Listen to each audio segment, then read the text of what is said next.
చూడండి ఓటీ అనమాట. ఓటీ పక్కనే మాకు ఇచ్చారు. Hi friends, good morning, welcome back to my channel. నేను మీ మారుతి. మా పెద్ద అమ్మాయి కావ్యకి డెలివరీకి అయితే హాస్పిటల్కి తీసుకొని వచ్చామండి. మా కావ్యకి ఓటీకి తీసుకెళ్ళిపోయారు 10:30 కల్లా. ఇంకా మాకైతే రూమ్ షిఫ్ట్ చేసి ఇమ్మన్నారు.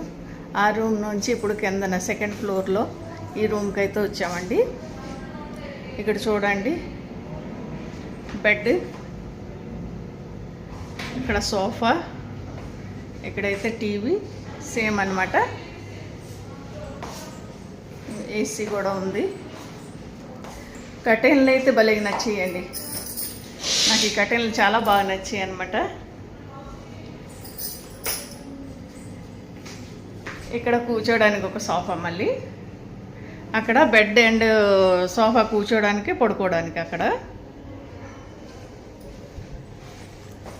ఇక్కడేమో బేబీ పుట్టిన తర్వాత ఉయ్యళ్ళు. ఇవి అయితే బేబీ కోసం అన్నమాట. ఎవరికి ట్విన్స్ అవుతాయి, ట్విన్స్ కోసం 2, మా అక్కని సింగిల్ అన్నమాట. మనవడు మనవరాలు పుడుతుంది, అది సర్ప్రైజ్ మీ అందరికీ. మీ బ్లెస్సింగ్ మా కావ్య పైన ఉండాలనేసి, మా మనవడు మనవరాల పైన ఉండాలని కోరుకుంటున్నాను. ఇది బాల్కనీ అనమాట. బ్యాక్ సైడ్, బాల్కనీ కాదు, బ్యాక్ సైడ్ అనమాట. ఇదైతే వాష్రూమ్.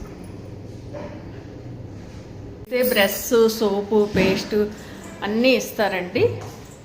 ఇంకా 3 రోజులు ఉంటారు కదా డెలివరీ అయిన తర్వాత. 3 రోజులు టిఫిను, లంచ్, డిన్నర్ 3 రోజులు ప్రొవైడ్ చేస్తారనమాట.